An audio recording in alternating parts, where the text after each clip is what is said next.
Japan has about 9 million empty or abandoned homes.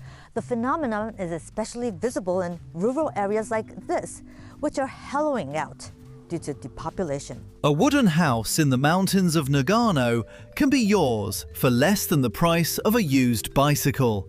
Sometimes it's free. But that same house, the one with tatami floors and 100 years of family history soaked into the beams, is worth exactly $0 on paper. And in a few years, someone will probably knock it down and pour gravel over the lot instead. Right now, 9 million homes across Japan sit completely empty. And the people who could move in, warm and comfortable, are choosing something else entirely. That empty house category has a name: Akiya, vacant house. It now covers close to 14% of every home in the country, according to Japan's Ministry of Internal Affairs. The Nomura Research Institute has projected that number could climb past 30% within the next decade if nothing changes. A university lecturer in Chiba told CNN it's less a story about overbuilding and more a story about a country running out of people to fill what it already built. So why not just move in? A lot of these houses are basically free, some literally handed out by small towns desperate for new residents. Here's the part that surprises almost every Westerner looking at Japan for the first time. A house here works like an appliance, not an investment. Buy a car, drive it for 30 years, and nobody expects to resell it for what you paid. In Japan, a house follows the exact same curve. In most countries, an old home earns a premium. History, character, good bones, a price tag that climbs every decade.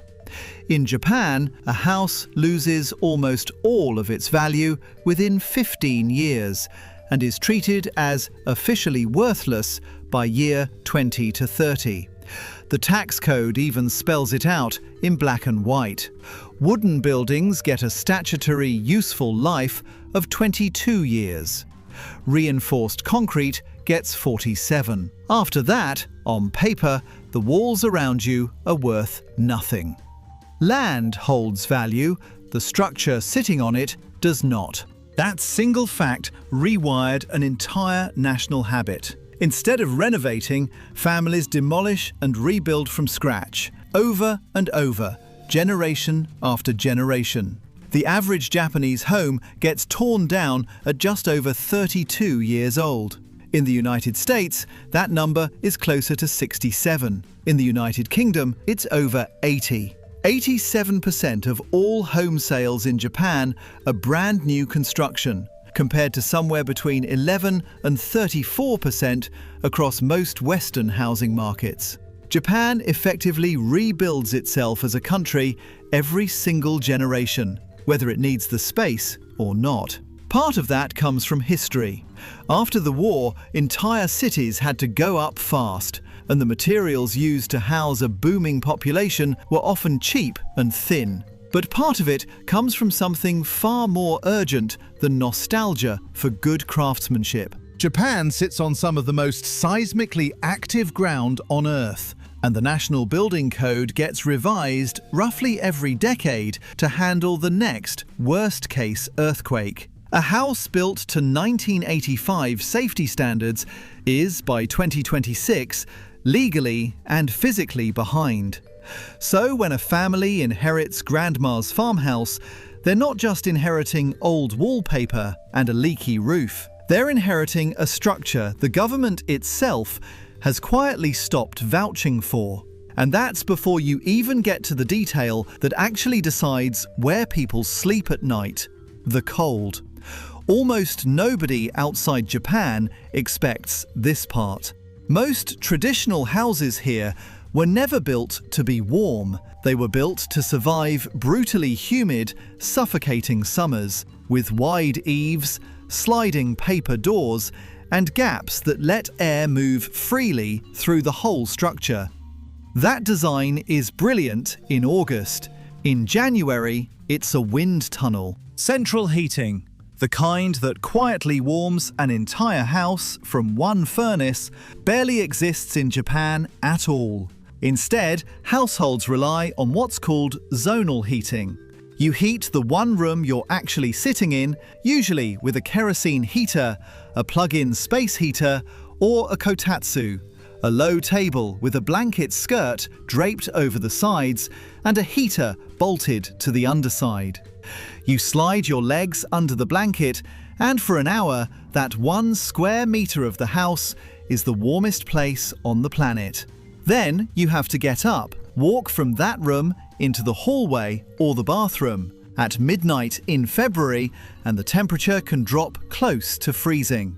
People across Nagano and Tohoku have quietly lived like this for decades, layering sweaters indoors, boiling water for a hot water bottle, racing barefoot between warm rooms like it's completely normal, because for a very long time it was the only option available. Now put a brand new apartment building on that same street. A mansion, as Japan calls its modern reinforced concrete apartment blocks. And yes, the word choice confuses tourists every single time. Insulated walls, double-glazed windows, a wall-mounted heat pump unit in nearly every room, controllable from a phone app before you've even left the office, that heats and cools on demand and stays sealed tight enough that the warmth you're paying for actually stays inside instead of leaking out through a sliding door. No sprint down a freezing hallway at 2 in the morning. Some newer buildings even meet Japan's ZEH standard, a government push for near-zero energy housing, with insulation ratings that would have been unthinkable in a countryside farmhouse built in 1962. For a generation raised on kerosene heaters and cold bathroom tile, that alone can feel like the difference between camping and actually living. And once you run the math, the choice barely stays a choice. Renovating an inherited Akiya to modern insulation and heating standards is expensive, and skilled renovation labor is scarce enough in rural Japan that contractors can charge a premium just to show up and give you a quote. Meanwhile, a new apartment near a train line comes pre-insulated, pre-wired, and mortgage-ready on day one, with none of the guesswork. So, the math tips almost every time toward walking away from the family house and signing a lease somewhere warmer, closer to work. Here's a twist almost nobody hears about. Even people who genuinely want to keep the old house sometimes can't afford to knock it down either, because vacant land in Japan is taxed more heavily than land with a residential building still standing on it, even a crumbling one. So the Akiya doesn't get demolished and it doesn't get renovated. It just sits there, rotting quietly at the edge of a shrinking town, because the tax code makes standing still cheaper than doing anything at all. Roughly 59% of Japan's empty houses were simply inherited this way, handed down to heirs who live 3 hours away in Osaka or Tokyo and have maybe visited the place twice in their adult lives. Local governments have tried to fight this. Some towns run what are called Akiya banks, public listings that match empty houses with anyone willing to move in and fix one up, occasionally throwing in cash grants worth a few $1,000s for insulation or a new heating system just to get a young family through the door. A handful of remote towns have gone further, offering land almost for free to anyone who commits to actually living there for a set number of years. It still hasn't been enough. Houses keep landing on these lists faster than families are moving into them, because the underlying math, cold hallways against a warm, sealed apartment, hasn't actually changed. You can hand someone a free house and still lose them to a heat pump. There's an environmental price tag hiding inside all this rebuilding too. Every demolished house turns into a truckload of waste. And while Japan passed a law in the year 2000 requiring most construction debris to be recycled, so much concrete gets crushed into roadbed gravel that there's now more recycled rubble sitting around than roads left to pour it into. Some of what doesn't get properly processed ends up dumped illegally at the edge of forests and farmland instead. So a system built to solve the problem of too many empty houses is quietly generating a second problem, made of broken concrete and old roof tiles, one truck at a time. Underneath all of it sits the real force driving this story, and it runs deeper than the cold or the tax code. It's the calendar. Japan's population peaked back in 2008 and has been shrinking every single year since. Roughly 1 in 10 people in the country is now 80 years old or older. Every year, more homes lose their owner to old age than gain a new one from a young family just starting out. One economic paper described the annual value lost to this cycle as somewhere around 4% of the entire country's economic output. That's an entire mountain of built housing simply evaporating year after year because nobody stayed behind to keep the lights on. So picture the ordinary version of this story, because it's playing out in thousands of households right now. A woman inherits her grandparents' wooden house outside Nagano. Beautiful in the photos. Tatami mats, a garden, 100 years of memory packed into the closets.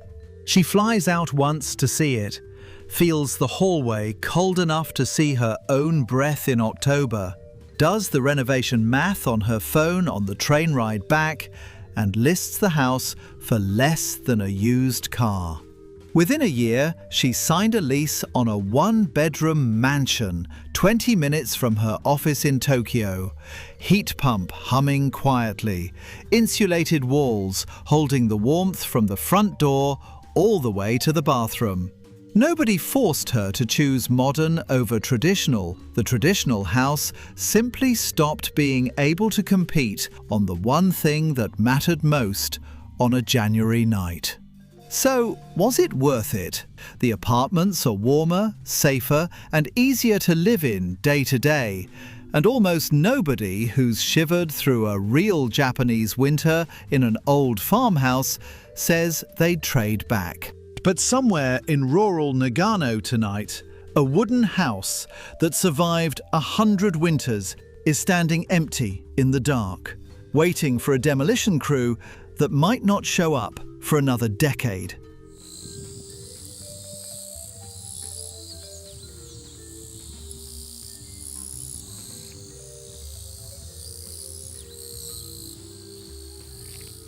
Because right now, it's cheaper to let it quietly rot than to either save it or finally tear it down.